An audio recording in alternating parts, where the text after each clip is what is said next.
When students are by themselves, or it's happening Yeah. in front of teachers? It's not really in front of teachers because it's obviously they're talking within their groups, like with their friends about it, and they don't realize what they're saying is not right. It's actually hurtful to other people. Mm-hmm.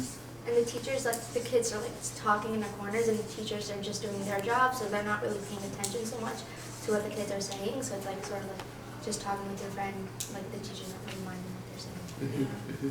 Like I've seen like in my school, like teachers sometimes might hear these things, but they're like tend to ignore it because usually like I feel like when it comes to like, you know, racism and like racist comments, like unless if it's like reported, then maybe they'll do something. But like I don't feel like schools do enough to enforce the strict rules that they list.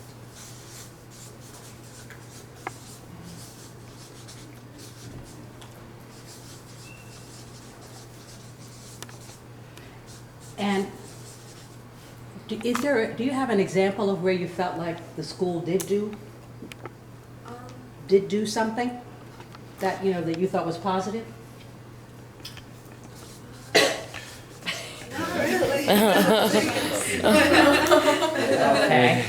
Yeah, I think that's like, I think they need to acknowledge that this stuff exists because, you know, you would expect for the 5% minority that exists in my school district that's white, that they would be more, I don't know, acclimated and accepting to other cultures, but they still have these internal biases within them, which is very like bizarre to see. That you would still hear racist comments from these students, and then you're like, do you not see the 95% that you go to school with?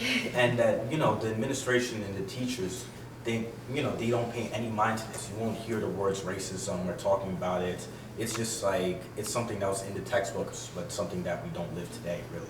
There's no acknowledgement about that in the curriculum or in their rhetoric. And, you know, it's very few teachers that would talk about it. It's always something that's extra, that's not included in the classroom, really. It's so true. I never thought it was like not in the teaching part. What did you just say? I'm sorry, I didn't catch it. I was agreeing about what he said because you don't really see it being taught. Like we don't have a lesson dedicated to it ever. I've never had that in my school, like or an assembly where all the kids come in. Teachers, like, I feel like teachers, like, they do hear these comments, but they only do what they're supposed to. They only teach, and then, like, a lot of times teachers are like, okay, just talk about this outside, don't talk about it in my classroom, but they don't do anything to stop it, because what kids are saying, kids are wrong sometimes, but they do have opinions, and we can't judge them based upon that, but what they say is, like, that has an impact, but teachers don't do anything. They just stand there like, okay, take this outside. Oh, okay, so you have heard, the teachers have heard some of this stuff, Yeah. and they do not respond. They don't want to be responsible for having this argument or controversial like topic take place in their classroom. Uh-huh. So, just in your opinion, do you think it's like they just don't want to talk about it, or do you think it has something to do with like they haven't had training to handle it, or do you think it's a combination of? I think it's a combination. They just don't take that extra step forward. I think that also brings up another problem, how there's not enough diversity among the teachers themselves. It's predominantly white, especially in my school. So I guess that's the reason why, I guess teachers don't really enforce it, because which teacher would? They're all white. Sorry. Yeah, I think, and you know, maybe Sufi, you know more about this, that I think it's the most bizarre situation where my school, you know, told you about my racial demographics, and yet I still have the same situation I'm dealing with predominantly white teachers. Like the fact that there's only one black English teacher in the English department. It's really like, I can count the amount of black and Hispanic or just ethnic teachers overall in my entire school, which is ridiculous. And I think that a lot of these teachers might agree with these hateful comments that these students say. You know, as much as they don't want to say it and put that on the surface, this is what they're really feeling inside. And that's why they're not going to bring it up. That's why they're not going to address it. That's why they're not going to have strong feelings to really, you know, have these conversations that we talk about. You're absolutely right though. Like, I have yet to see a black chairman of a department. I have yet to see. Like, you know what I realized in my school, there's no Hispanic teachers that teach a main subject. Like they're always like, oh, teach Spanish, teach Italian. Same thing And they don't teach main subjects. It's weird. It's like, why can't you teach me social studies like Mr. So and so? Yeah, it's like, it's crazy.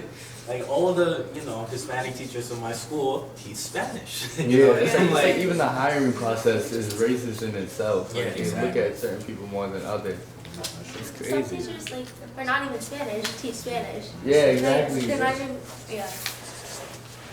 Well, in my school, so we have like a leadership class, so it's a 2-year program, junior and senior year, and I'm in it. And we're doing this human rights conference at Adelphi on February 1st, and we're actually like focusing on like discrimination in school communities. So like one like activity that we did was we made this like PowerPoint where we put on each slide, there's like 3 pictures of students from our class, and we wrote like, who would you think is like the most likely to be like the valedictorian or like a high school football player, and like we're gonna have like the participants pick which, like just by judging like how they look, which person they think it is. And for like Martin Luther King Jr. Day, I think this upcoming Friday, we're going to classes and we're like teaching about like his legacy and like the racism and everything that like still exists today.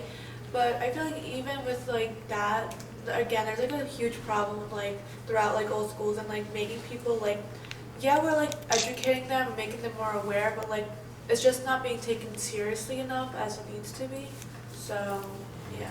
So there are some special occasions where there's some kind of Right. dialogue or about Yeah. issues, but It's like there needs to be a special day just to talk about this stuff. mhm, but not integrated in. Yeah.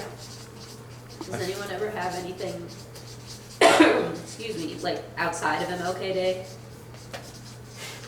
Black History Month? Oh, yeah, we got But I mean, besides Black History Month, there's also like Hispanic Heritage Month.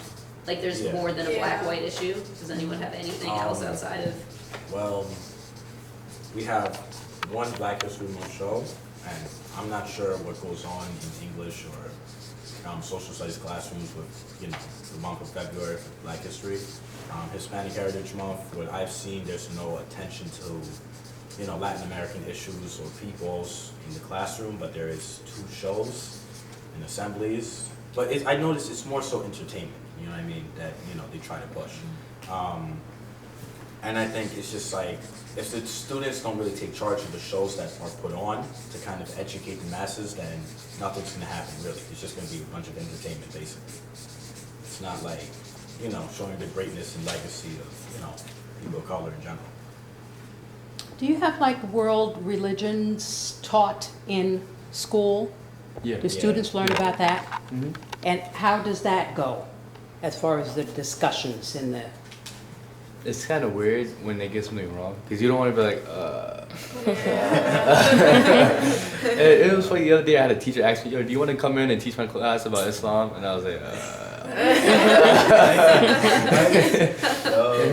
It's like even though you know some of the knowledge you have is right, like you're scared to pass on something false, and then have Okay. them go on in the rest of their high school and the rest, maybe in the rest of their life, knowing something that you might have portrayed in the wrong way. And sometimes even they do it. The teachers might say something wrong, and it's a weird situation. Like you don't know what to do in that type of situation.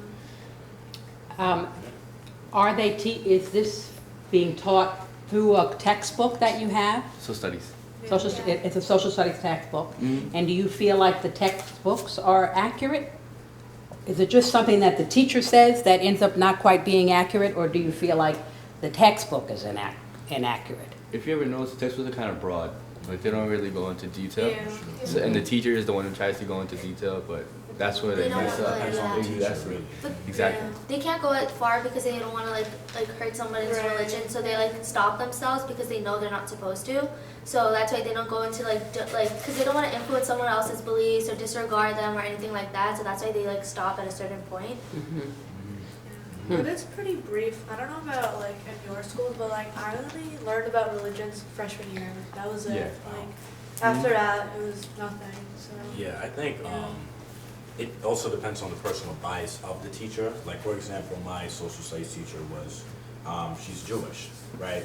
So, of course, when it comes to Israel and Palestine, she's going to, you know, favor Israel. And, you know, she's going to talk more pro-Jewish about just the overall spectrum without her even realizing it.